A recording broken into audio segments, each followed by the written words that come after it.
कर्क राशि अप्रैल 2025। इस महीने में आपको किन किन बातों से जागृत रहना पड़ेगा और किन किन बातों से आपको लाभ होगा और इसका उपाय इस वीडियो में बताई गई है, इसलिए इस वीडियो को पुनर्तः देखिए और हमारे भविष्यवाणी यूट्यूब चैनल को सब्सक्राइब करें, लाइक करें, शेयर। सामान्य अप्रैल मासिक राशिफल 2025 कहता है कि यह महीना कर्क राशि के जातकों के लिए कुछ हद तक अनुकूल परिणाम देने वाला साबित हो सकता है। आपके एकादश भाव में देवगुरु बृहस्पति विराजमान रहकर पंचम भाव, सप्तम भाव और नवम भाव को देखेंगे और वह आपके भाग्य में वृद्धि करेंगे। भाग्य की कृपा से धन लाभ के योग बनेंगे। आपके प्रेम संबंधों के लिए भी अनुकूलता से भरा महीना रहेगा। इसके साथ ही वैवाहिक संबंधों में भी प्रगाढ़ता आएगी। बृहस्पति महाराज वैवाहिक संबंधों में चल रहे तनाव को कम करेंगे। व्यापार में उन्नति के योग बनेंगे। लंबी यात्राओं से आपको इस दौरान लाभ होने के प्रबल योग बनेंगे। विद्यार्थियों के विदेश जाकर पढ़ने का सपना पूरा होने का योग बन रहा है। यह प्रतियोगिता परीक्षा में लगे विद्यार्थियों के लिए भी सुनहरा समय साबित हो सकता है। आर्थिक मामले में भी यह अच्छा समय रहेगा, लेकिन आपके पिताजी को स्वास्थ्य समस्याएं परेशान कर सकती हैं। भाई बहनों पर भी ग्रह गोचर का प्रभाव पड़ने से आपके और उनके संबंधों पर असर पड़ सकता है और उन्हें भी स्वास्थ्य संबंधित समस्याएं बनी रह सकती हैं। स्वास्थ्य के दृष्टिकोण से देखें तो उसमें भी उतार चढ़ाव की स्थितियां बनी रह सकती हैं। इस महीने आप विदेश जाने में सफल हो सकते हैं और कोई बड़ी प्रॉपर्टी खरीदने में भी आपको कामयाबी मिलने की संभावना है। आपको कार्यक्षेत्र में अपने वरिष्ठ अधिकारियों का सानिध्य मिलेगा, जिससे आपको लाभ होगा। कार्यक्षेत्र करियर के दृष्टिकोण से यह महीना आपके लिए मध्यम रूप से फलदायी रहने की संभावना है, लेकिन कुछ अच्छी बातें भी इस महीने हो सकती हैं। यदि आप कोई नौकरी करते हैं तो दशम भाव के स्वामी मंगल महाराज महीने की शुरुआत में द्वादश भाव में विराजमान रहेंगे, जो आपको विदेश गमन करा सकते हैं अथवा काम के सिलसिले में एक जगह से दूसरी जगह भेज सकते हैं। उसके बाद 3 तारीख को वह आपके ही प्रथम भाव में आ जाएंगे। आपको सफलता मिलने के प्रबल योग बनेंगे। बृहस्पति महाराज, जो आपके छठे भाव के स्वामी हैं, पूरे महीने आपके एकादश भाव में बने रहेंगे, जिससे नौकरी कर रहे जातकों को विशेष लाभ मिल सकता है और आपके वरिष्ठ अधिकारी आपके प्रति प्रेम का भाव रखेंगे। आपसे उनकी निकटता आपको समय समय पर लाभ पहुंचाएगी। उनकी नजरों में आप एक अच्छे व्यक्ति होंगे जो अपने कार्यक्षेत्र को महत्व देने वाले। आर्थिक स्थिति को देखा जाए तो आपके लिए यह महीना कई मायनों में अनुकूल रहने की संभावना दिखाई दे रही है। महीने की शुरुआत तो कुछ कमजोर रहेगी, क्योंकि मंगल महाराज द्वादश भाव में बैठकर आपका कुछ खर्च बढ़ा सकते हैं। चोट लगने की स्थिति बन सकती है, इसलिए थोड़ा संभल कर रहें, उस पर भी खर्च हो सकता है। आप काम के सिलसिले में एक स्थान से दूसरे स्थान पर जा सकते हैं, इसमें भी कुछ खर्च हो सकता है, लेकिन 3 तारीख को ही मंगल महाराज आपकी राशि में प्रवेश कर जाएंगे, जो आपके लिए अनुकूल समय होगा और राजयोग समान परिणाम मिलेंगे। इससे आपको आर्थिक लाभ मिलने की स्थिति बनेगी। पूरे महीने एकादश भाव में बृहस्पति महाराज बैठकर आपकी आमदनी को बढ़ाने में महत्वपूर्ण योगदान देंगे और आपको धन लाभ प्रदान करेंगे।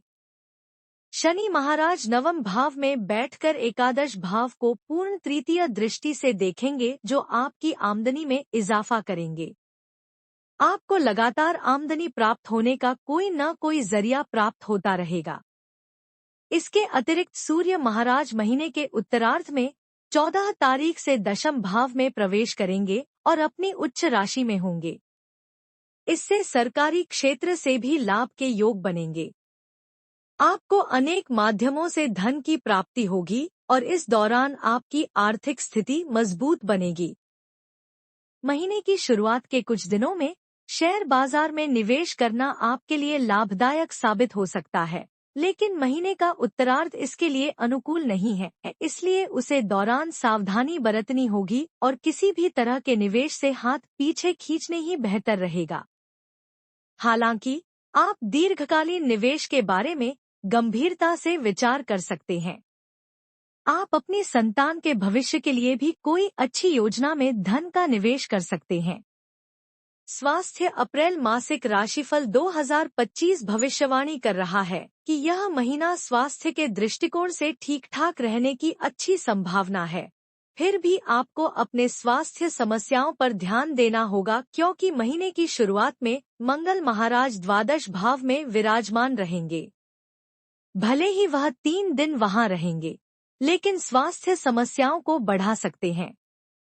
किसी तरह की चोट लगने की स्थिति बन सकती है, इसलिए थोड़ी सावधानी से वाहन चलाएं। उसके बाद मंगल महाराज आपकी राशि में आ जाएंगे। इस दौरान गुस्से में आकर किसी से उल्टा सीधा न बोलें। इससे आप प्रेम व वैवाहिक, यदि आपके प्रेम जीवन की बात की जाए तो उसके लिए यह महीना उतार चढ़ाव से भरा रहेगा। फिर भी आपको अनुकूल परिणाम मिल सकते हैं। इसकी वजह यह है कि पंचम भाव के स्वामी मंगल महाराज महीने की शुरुआत में तो द्वादश भाव में होंगे, जो आप दोनों के बीच रिश्ते में दूरी और कहासुनी की स्थिति निर्मित करेंगे। हो सकता है कि इस दौरान आपके प्रियतम को स्वास्थ्य समस्याएं परेशान करें या उन्हें किसी काम से शहर से बाहर जाना पड़े, जिससे आप कुछ समय के लिए न मिल पाएं। लेकिन 3 तारीख को मंगल आपके प्रथम भाव में आ जाएंगे। एक तरफ वह अपनी नीच राशि में होंगे, जो कि अच्छी स्थिति नहीं है, लेकिन आपकी राशि के लिए वह योग कारक ग्रह हैं और पंचमेश का प्रथम भाव में जाना योग कारक बनता है।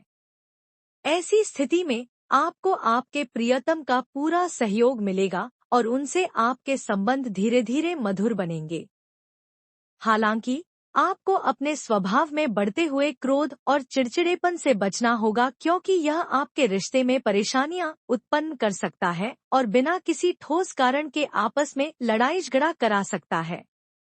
दूसरी ओर देवगुरु बृहस्पति पूरे महीने एकादश भाव में बैठकर आपके पंचम भाव पर अपनी अमृत समान दृष्टि डालेंगे, जिससे आपका रिश्ता धीरे धीरे संभलता चला जाएगा और रिश्ते में आ रही समस्याएं भी दूर होंगी।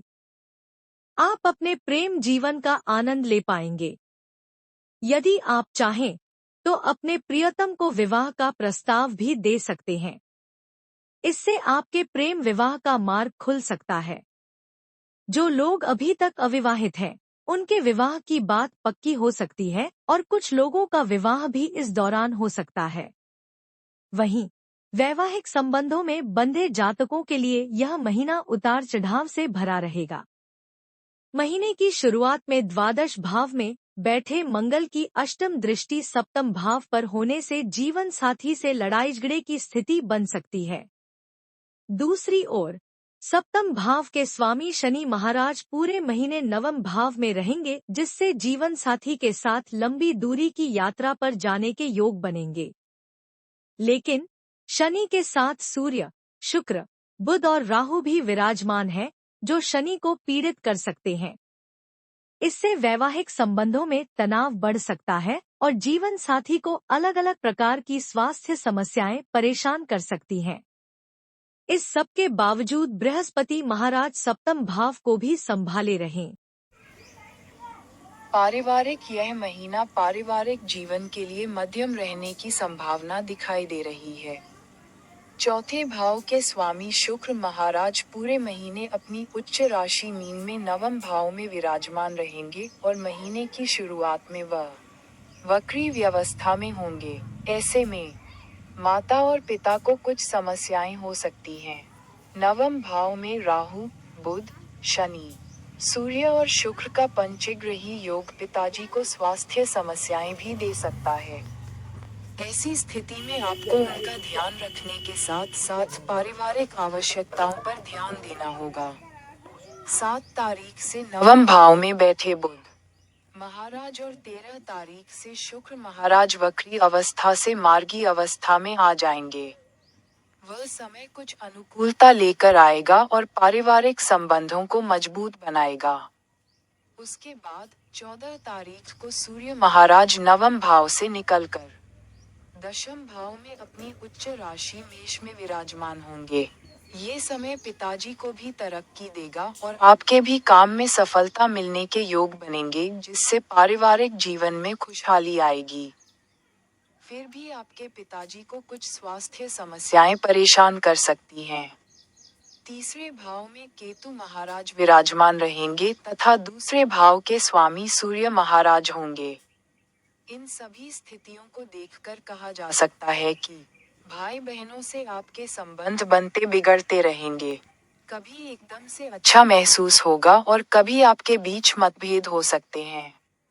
लेकिन एकादश भाव में बैठे देवगुरु बृहस्पति की दृष्टि तीसरे भाव पर होने से आपके भाइयों और बहनों से अच्छे संबंध स्थापित हो ही जाएंगे और वह भी आपको भरपूर आदर सम्मान देंगे, जिससे आपका पारिवारिक जीवन बहुत ही अच्छा व्यतीत होगा।